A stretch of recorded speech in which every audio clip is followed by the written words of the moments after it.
Imagine a vibrant discussion between people that includes both openness and critical thought in the pursuit of truth. The Purchasing Truth podcast is an experience, a journey, an exploration of the impact that negative messages in politics and the media have on our families, community, society, and nation. Join your hosts, Bill Stierle and Tom Hazard, to discover new concepts and language strategies that will reveal effective ways of establishing truth. This podcast series will tackle current events, leadership challenges, healthcare confusion, integrity in business, and many other areas that affect us all. Gain clarity and understanding of the various truth perspectives. Welcome to Purchasing Truth.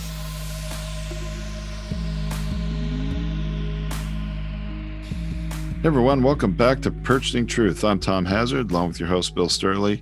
And you know, Bill, as often happens, we have a plan for what we want to talk about, and then something happens in the news.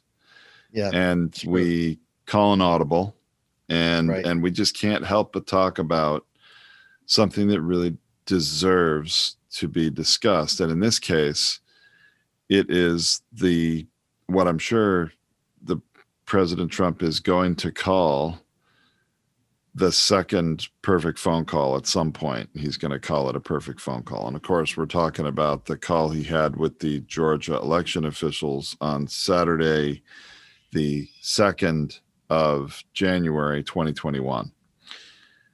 And there, just so everybody understands, if you have not listened to this yet, we have a link to where you can listen to the entire unedited recording if you're interested at the blog post of purchasingtruth.com, and also have an interview with Raffensperger, the man who's the head Georgia election official. I think he's technically the Secretary of State of Georgia. I think it's his title, where he's being interviewed about that phone call.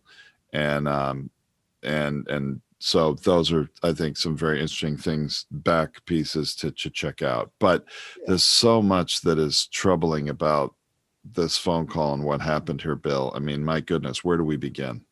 Well, the quickest way to begin to dive into the end of the pool is, what can anybody do about it? Like, if you've clicked on this link and started listening to this podcast and wanted to answer about the motivation about why somebody would make the effort to call the Georgia office, 18 times, leave messages, hey, I'm calling, want to talk to you, and then finally setting up that meeting to talk. And this is the hour-long conversation that you have. The thing to recognize, Tom, and for our listeners to recognize, is that every human being is following a very simple sentence. Nobody says or does anything unless a need of theirs is being met by what they're saying and doing. Whether we like it or not, that's a whole nother problem. Whether it's legal or not, that's a whole nother problem. Is that if somebody is calling to, check in on loyalty, that is a motivating phone call. Are you still loyal to me? Do you still have my back? Now, if that is a yes, they take the phone call, because they didn't have to take this phone call. They didn't have to take this phone call. They took this phone call in the middle of another election that they're having. They didn't have to take this phone call. They could have just waited till after the Senate thing, but no, they took it before. They took the phone call before. What is the motive of the person making a recording? So they have accurate truth. So they meet their need for truth, their own need for protection. If somebody says something that's different, you point to the tape. You say, that's what was said on that phone call, not what somebody else is tweeting about me or about the phone call. So stay tuned on this podcast that we're going into, because Tom, we got to find out what the motive is, and then how to talk about it, and how the different people could have talked about it better. whether it's the Secretary of State of Georgia and the attorney that was with him on the call, what could have they have said when they were asked for 11,000 votes that would have helped the president or helped themselves or helped the truth? Notice there's 3 different helps. What can I do to help the president so he doesn't step his foot in the poop again? What can I say or do to help myself so that I am sounding the best as possible, not as somebody that's compliant or holding the line? And what can I say best for the United States or for the truth so that that is something that is on the phone call also, other than somebody rambling and kind of whining about getting more votes? Well, that's because my judgment, but because really that's what appears from at least my perspective to have happened, is that, Raffensperger was there continuing to tell the president, well, unfortunately, what you're saying isn't borne out by the truth, or what, the facts are not on your side, or, he kept coming at the president with facts. And as you and I have often said, the facts don't matter. They aren't going to land with the other person you're speaking to. And that's why the president is really like a boulder rolling downhill, running over this guy, talking and talking in circles, really, right? Over media, over his fellow voters, over his fellow Republicans. He'll continue to think that his silver tongue, which is kind of built around this repeating the same thing over and over again, that works. Well, it's been his winning formula for 70 years. I mean, it's unsettling, but it's still the winning formula for 70 years. It's the way a person gets used to speaking and communicating and believing about things. They don't move off of it unless there's some conscious movement towards, hey, maybe I need to have some awareness. Maybe I need to grow up about this issue. Maybe I need to tell the truth to this person, my business partner, my wife, my husband, my whoever. I got to tell the truth to them. And I've got to come clean on this because will demonstrate a sign of respect or integrity, which is one of the things that we're struggling with right now. Is how can you respect a person that does something, makes a phone call like this, and on the phone call, it's congruent with him. You can't find 11,000 votes. I could find 11,000 votes. I mean, that's, just say that you're recounting. Or say that you've recalculated, I think is one of the things he said. Just say you've recalculated. He's telling him to just, again, this is why I like calling this the second perfect phone call, is that he's saying, just announce, just come out and say you've recalculated, right? He's not even saying at some point in the call, he's like, I don't think there's anything wrong with you just saying you've recalculated. I mean, he's not asking him at some point to actually find the votes, although he does do that in the phone call. At another point, he's like, hey, just say you've recalculated. He just wants the sound bite. He wants the headline that Georgia's election results are not what everybody has been thinking they are. Right. That's right. We've recalculated. Now the question, as soon as that Georgia person says, or we're recalculating. See, the recalculating causes the doubt and skepticism that a good marketer needs. I need that level of doubt. I need that level of skepticism so I can purchase my partial truth back on my side, and I'm not going to lose any brand thing because people are still going to believe the brand is me as the tough guy. and you're listening to the phone call. It's like, you don't sound tough at all. You kind of like sound the whiny guy, and that's where this is very, very difficult, is that it's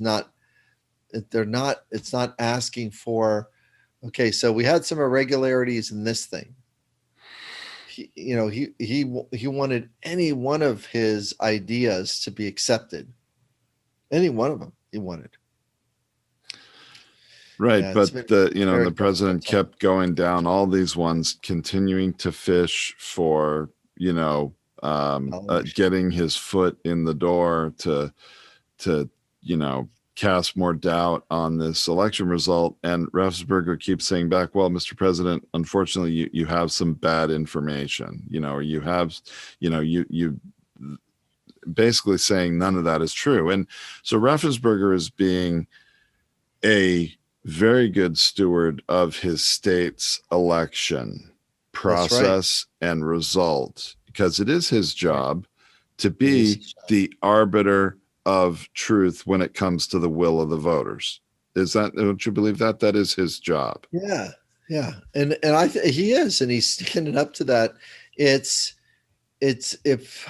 guess I would have a wish. The wish I would have in communication is that him to reinforce a brand narrative that's already out there, a counter brand narrative that's already out there. If he would have reinforced and saying, listen,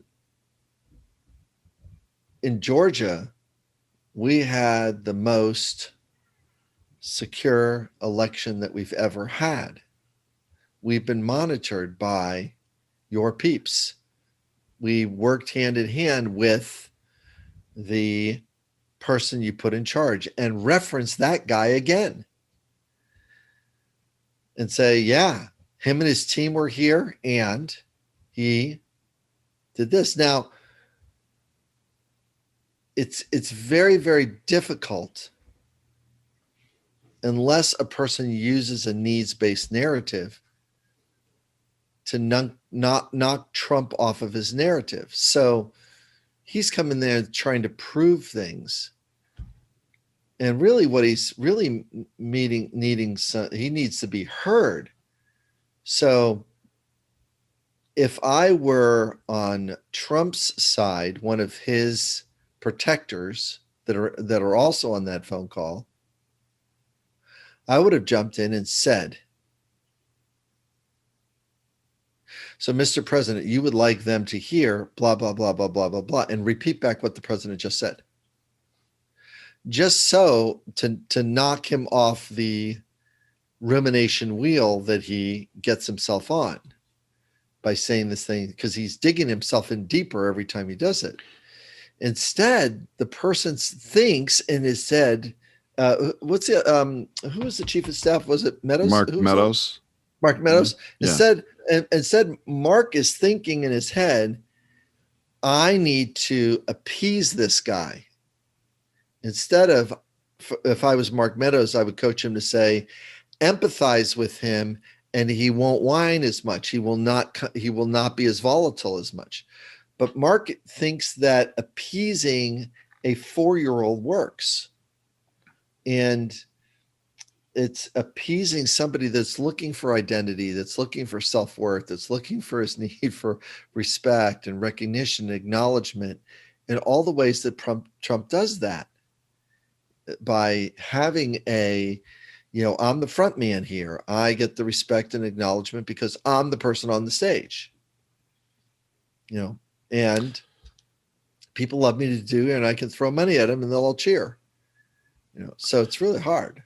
So, and on the other side of the call, it's interesting to watch what happened there in the room in Georgia, on the Georgia side of the phone call. Is they're just letting the president be heard. They're letting him speak his piece, and then keep just coming back with, well, Mr. President, what you're saying isn't true, or you have some bad information. The facts are not on your side. All the sort of stuff. Those don't work. It doesn't work. It's not going to resonate with the president. But I'm curious, Bill, what could Raffensperger have said in that call? That, I mean, honestly, it's pretty dangerous, I think, because dangerous for the president because, it's pretty easy to get. It would have been pretty easy for Brad Raffensperger to say something that would get Trump to sort of walk the plank, even if unintentionally, but sort of to sort of put his own rope around his neck, right? Yeah, that's right. As well as get protection for himself. So my recommendation for him would have been is, and these are things that I do in real time. It's not like I'm having 20/20 hindsight here, as if that's not. Well, I think maybe it's obvious to our regular listeners that you think about this stuff on the fly and can see it better than anybody. And I've I say ever it met. right on time. Yeah. So here's what I would. This is what just a little bit of practice in coaching. Here's what you would say next. If you're listening to somebody saying something that's not true, the first thing is saying, this is the precursor sentence. Let me make sure I have heard what you have said exactly. You're repeating their message. That sentence in this phone call, spoken 3 or 4 or 5 times, would have really helped this phone call. And it would have helped this phone call in 2 specific ways. First, it would have really gotten President Trump to be able to be heard fully about his belief that they could find 11,000 votes. See, if you say that early in the phone call, so let me see if I heard this correctly. You're requesting us to find 11,000 votes. See, once you're repeating something back that to the person with a question mark, is that what you're requesting us to do? And if the person says no, or the person says yes, either way, they can't go back to that sentence as easily, because you've turned a lie into an untruth, into a illegal thing, into something that it's not worth saying again, because the person already heard you and they've already repeated it back. But if you don't repeat it back, then what happens is you get an hour-long phone call. This phone call with the tools that I teach takes 20 minutes tops. It takes 20 minutes because they don't regurgitate the same stuff over and over again. But also what winds up happening is the dead end becomes quicker. The attorney and Raffensperger gets off earlier, and they don't have to listen to the stuff as long as they had to listen to the stuff. And so Mr. President, you would like, so you're feeling curious about the Dominion machines and if anything happened to there. The president says, yes.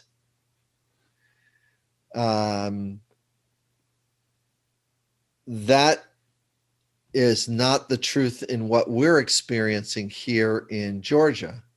We're not experiencing that. We've checked that detail out. See, instead of saying, wait, pause, no, and kind of like a submissive foundation. Sorry, sir, you hit the floor here. You can't go past the concrete. And then what winds up happening is that the illusion, idea, concept starts to fade, and the person can't use it anymore. They don't use it as readily. It doesn't have as much sticking power. See, it's all about creating sticking power in the brain through repetition. Is this the pencil? There's, or interrogation. Is there 4 lights? No, there's 5 lights. No, is there 4 lights? No, there's 5 lights. The interrogator is insisting 5 lights, but there's 4 lights. And the interrogator is, taking the person out on it. So in order to, break how the person is holding and constructing truth, Well, the interesting thing is if Brad Raffensperger had done something like that, he would have saved himself 45 minutes of his life he'll never get back. That was pretty darn high stress time that was spent. But he would also calm the president down a bit or diffuse him, it seems. That's correct. That's correct. And at the same time, potentially protect himself. But what could have been another side effect of that is the president might have hung himself out to dry even more. You know, can you imagine if Brad Raffensperger said, so Mr. President, you would like me to hear that you want me to say that we've recalculated and that we have found 11,000 some odd more votes. Is that correct?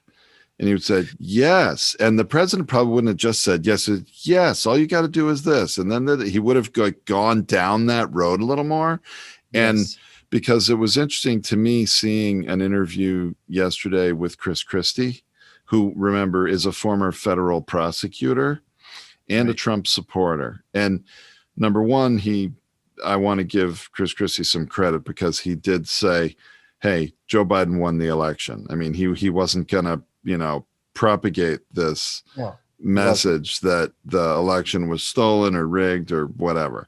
But then he supported the president and said, hey, I supported the president. I voted for him in 2016 and I voted for him in 2020, but he lost the election. When he was asked about the phone call, he said, because he was asked, did you think that the president committed a crime in that phone call?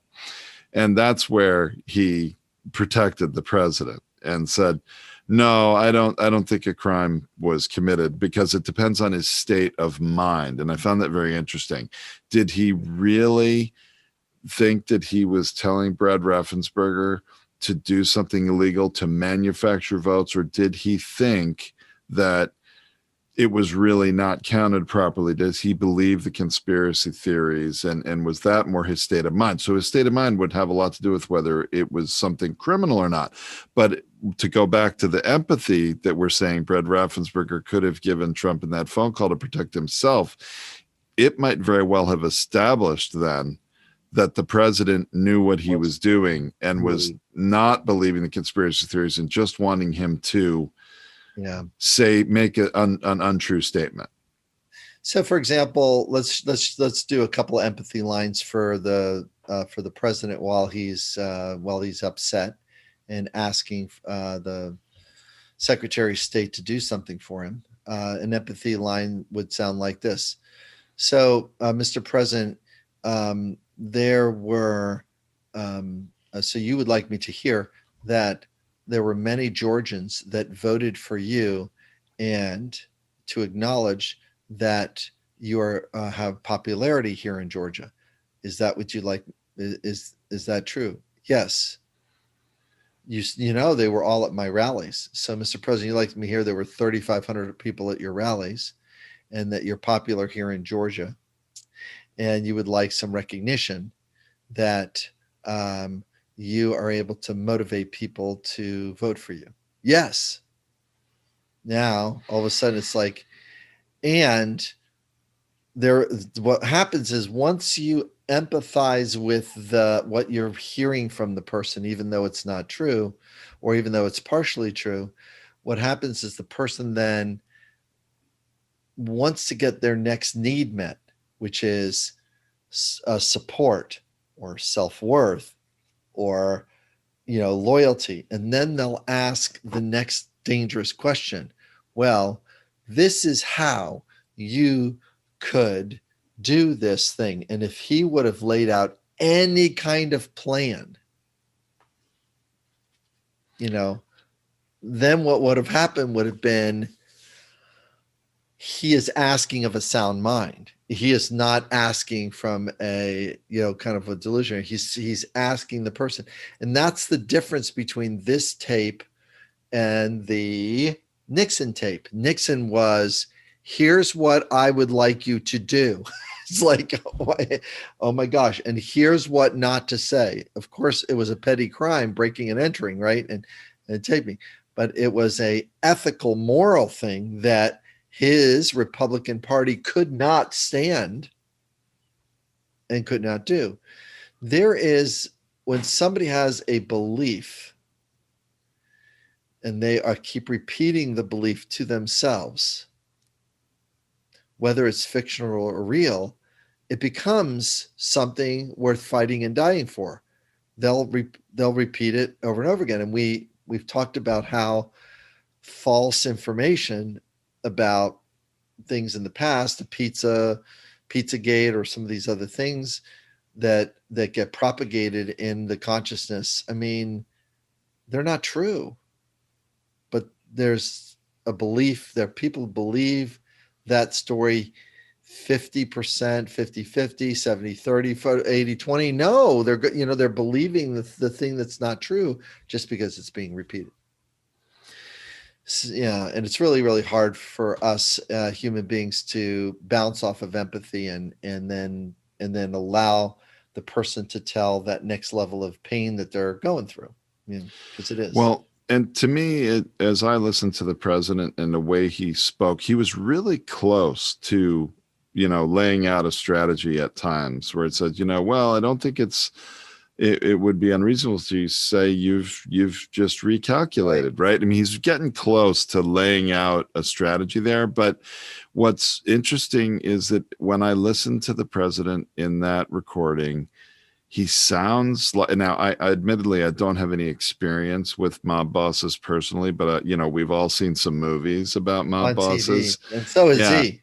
And he thinks, I think that in the level of reality, he's thinking, oh, I can just do this same thing in, Yeah, he probably is realized that himself, that he can be like that. And it, to me, it sounded like a mob boss shakedown of a subordinate. That's how this, it's cringeworthy to a large degree, because it's like, this is how our leaders in government are behaving. I mean, that it was really sad and scary. I mean, there are many, I guess, emotions I have about it, but did that seem like a sort of a mob boss tactic to you? Yeah, there's a respect and recognition, acknowledgement, and identity that a mob boss gets around that they're tough and they're powerful, and a mob boss around their wealth.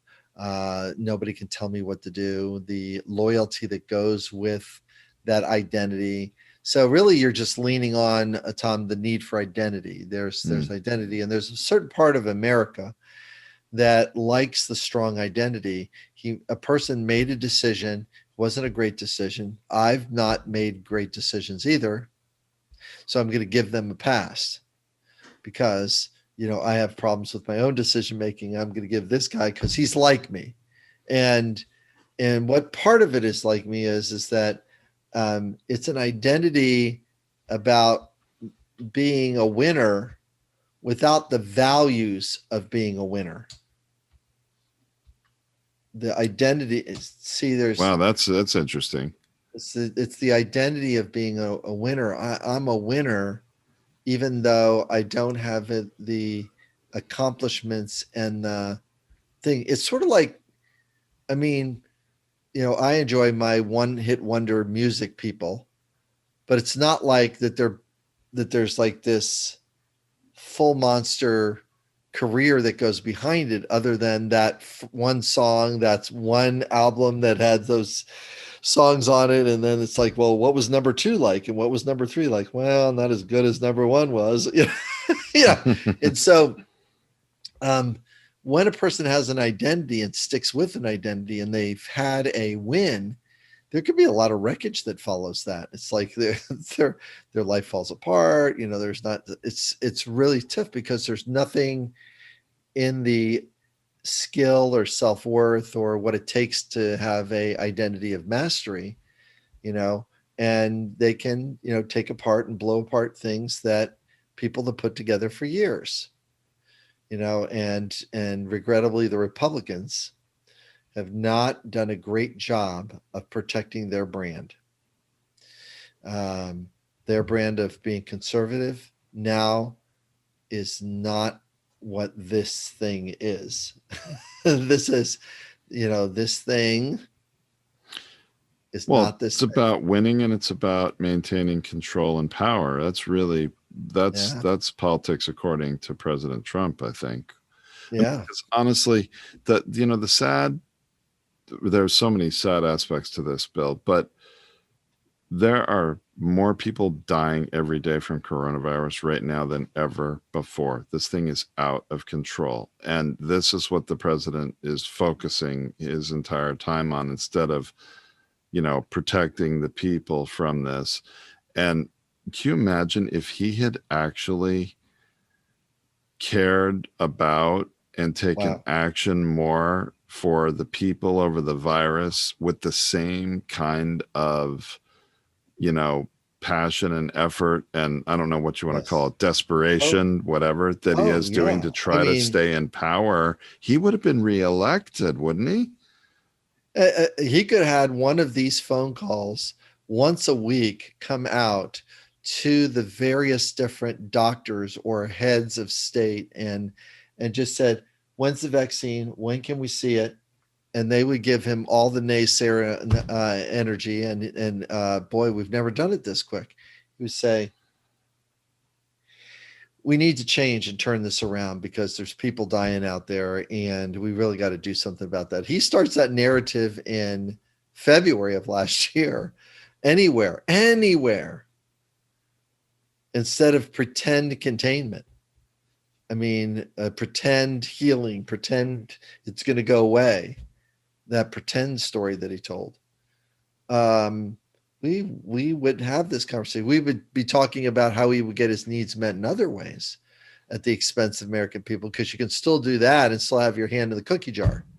You say, you know what, he's still not meeting the need for truth over here, but he's really actually doing a good job regarding health and, wellness and, care and stuff like that. And, that's going to be worth some votes. How many votes? Well, 3,000 or 4,000 votes more is what he would have gotten if he would have just been in action about the virus. Not even be good at it, just be in a positive action of looking like he was doing something. He would have gotten a whole lot more votes. There are many people that either didn't vote at all or voted the other way because of his lack of empathy and compassion for the people, that would have said, well, I don't really like him, but he's doing a good job on the coronavirus. And you know what? It's too risky for us as a country to change horses now. We got to get this thing defeated, right?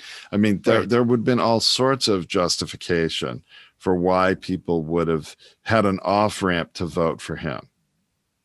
Totally. Many people. Yeah. So it's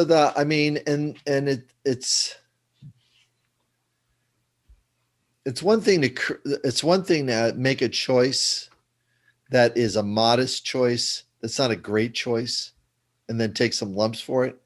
But it's also like, if we're going to make choices to meet the needs of the many, it's different than making choice to meet the needs of the few. And meeting the needs of the few is, how can I get 7 million, 74 million people to vote for me? Look at the strategy that he took to get 74 million people to vote for him. That just shows how sensitive human beings are, and Americans are, to marketing and promotion of amplification of certain things that are not real. They're susceptible. There's a susceptibility. There can be a campaign that lands and sticks and makes a difference. And one can be that hopey changey thing. Yes, we can. Those are slogans. Let's pay attention to the ball. It's and people believed it. And there were a lot of good things that Barack Obama did, whether you like him or as a person or not. He made some choices. And now we've got to come on the other side of it and say, how can we return to the U.S. of integrity, of one that's vigilant around truth, that really is a country that fights for fairness, that fights for justice, that really, has the good fight and is making their mark on some of these values? Can the U.S. kind of start doing that, what justice would look like? And not just say, oh, well, he was just talking about it. Well, not if, not, and if we've got to look at what it takes to do ethical leadership and one that really centers around honesty and integrity and justice and fairness. And now we need our elected leaders to help pull us out of another economic, disaster like Barack Obama was tasked with doing when he came into office in 2009. So that's the other big need going on right now that I think motivated a lot of people in this past election. Even, Wall Street was saying economic recovery will happen faster under a Biden administration, at least with their plan that they had, than it would under, staying with Trump. So that's the other big thing going on right now. There has to be a restoration there, as well as in all these other areas you're mentioning. Well, it gives us a place. It gives us a place to stick the landing, to say that the use of empathy in difficult phone conversation does a thing called reduce the time of repetitive messages, as well as disperses the energy behind the fallacy, or what the false thing that the person is thinking. So with my kids, I use empathy in order to get them to clarify what they're thinking and what they're standing for. And that's one of the things that empathy does too, would do in these professional settings, is to get the person to clarify, what are you really standing for over there? Are you standing for ethics and integrity, or are you standing for your need for respect and recognition to be president again? Which one are you standing for? You got to get the speaker to stand for those things. And because when they don't, you get a hour-long phone call of ramping. Oh my gosh, the roller coasters. I could take the transcript and show where the empathy lines need to be, because the conversation it goes like roller coaster, up and down and up and down, and all of a sudden it's like, wow, there are some unskilled people that are walking on eggshells in communication here. There's one person that's trying to get their need met at the expense of others, as well as the expense of the nation. And there are people helping them do that. That's Mark Meadows being underskilled. He's an underskilled parent. It's like a parent that gives their 4-year-old a piece of candy to get them to stop crying. Wrong decision. Right. So, or it's kind of like, I don't know if you remember, seeing the movie Beauty and the Beast, where you have LeFou, sort of the sidekick of one of the main characters, and he's there to stroke his ego. He sings a whole song about it, Yes. That's how I see Mark Meadows. But didn't you see an interesting sort of cartoon on Jimmy Kimmel that sort of framed this whole phone call? I really appreciated the creativity. I felt like for people that are maybe a Trump voter or a fan of voter, it's you're going to feel tired of people making associations because the need for respect that's usually handed to the president, and the idea is, even though you didn't vote for him, he got in the office, you meet the need for respect for the person. You can fight against his ideals, but you still extend respect to him. Both the last two presidents have struggled in this space, Barack Obama and President Trump, in the change that has taken place. Is respect does not come with the office. Respect, I get to make because I don't value what you say, I don't respect you as a human being. Now, the first time we saw that was Barack Obama was giving a speech, and some senator or congressman yells out, "Liar." Yeah, you lied. That was during a State of the Union lied. speech, I remember. Yeah. Now, right then is a great example of when Barack Obama could have used empathy before he gave his cross swing towards him. It's because I won them both. Because I'm up here at elections because I won them both. It's like, shut the hell up, you peon. You're not up here. I am. Mm-hmm. So that doesn't carry though. What happens is that just emboldens them to, oh yeah, well, we'll say something else that's going to get in your way. We're going to give you something else that's in the way. So the empathy line from the podium might have sounded like this. You would like to be heard about truth. Is that correct? Rutrow, you would like to be heard. Stand up. Now all of a sudden, he's saying, did you say that to me? You would like some kind of truth to be taking place in the middle of my speech. Is that what you would like? He would have been flat-footed and not even known what to do. Not even know. Instead, he's like throwing. It's like a fan in the basketball arena. He's like close to the bleachers, at the top of the bleachers, yelling down, "You are lazy running up and down the court." This person goes, "You're not running up and down this court." It's like, what it takes to run up and down this court for. It's like, you see what I mean? And I like fans. Fans are great at yelling, but they're not on the damn court. It's like they're not on the court. And when everyone, us as human beings, are standing for things, we've got to stand for them and start using empathy, that the person opens their mouth and they've got to be held accountable for what they've just said. There's got to be some accountability.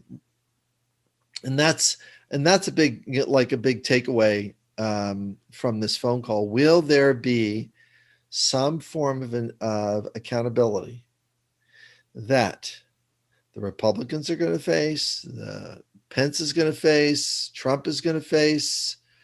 Where does the accountability things? The pardon used to be about to undo an injustice. Now the pardon is to fix, to help out someone that's loyal. I was going to say to reward loyalty, right? Reward loyalty. That's not to fix an injustice. To fix an injustice, it makes some sense.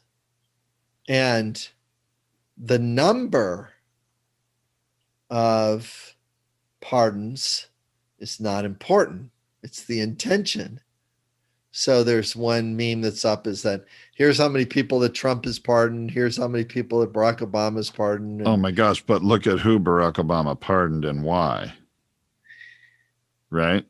The motive has got to be a part of it. It fits into, does this undo an injustice, or does this reward loyalty and make, I know friends in high places can get me out of a crime, a reality? And that's just darn right unsettling, because we haven't really crossed that one, I agree. Yeah. Barack Obama, commuted sentences and pardoned so many people that were for nonviolent drug offenses in the whole 3 strikes and you're out, crime, law. And that, I think most people agree, was righting an injustice. It did end up being a lot of people. But that's because a lot of people fell on the wrong side of that injustice. Right. And here you have Donald Trump pardoning, for instance, the company that, people from the company who's owned by his Secretary of Education, Betsy DeVos's brother. Oh. And this is, just a very clear example of rewarding loyalty. right? And among others that are more obvious than that, but boy, how did we get off on that tangent? I guess the mob boss, is that what it is? That's what it is. Yeah, it is. It's still the truth and the perfect phone call part 2 is really about how, that this is a perfect phone call from somebody in that mindset and in that belief structure. And there's a thought that what can you say in that situation? And the answer is there's plenty of things to say from using different tools and techniques in order to talk to what's going on inside the person and not make it, something that is as much of a communication apocalypse. I try to make it as small as possible. Tragedy, maybe. Tragedy. The thing is hurting is what is hurting. And it hurts our nation because, oh my gosh, this is what they do. Some other countries say, oh my gosh, we have guys like that. This is the way our country works too. You've got to bribe this person. The answer is like, oh my gosh, that's what we're exporting. Yeah. That's really, it's just unsettling. And I think that during our next podcast, Tom, it's really important to get to how does restoration take place, and how can the media or journalism help with that? How can the pursuit of truth get reinforced, and so that's not as susceptible to brand reinforcements? Because that's really what's kind of happening is the brand is getting reinforced, that rich people get away with anything, and politicians get to get away with things. And those belief structures is not in alignment with American values, So, all right, well, more to come on this, right? Yep. Thanks very much, Bill. Appreciate it. Thank you for listening to this Purchasing Truth podcast. We trust that you have enjoyed this engaging and thought-provoking conversation. Our hope is that you've received value, found clarity, and broadened your truth perspective in this episode. If you did, leave us a review or visit our website, purchasingtruth.com. Join us again for another informative and content-rich discussion here at the Purchasing Truth podcast. Don't just accept whatever information comes your way. Join the discussion. Discover your own voice. Purchase your own truth.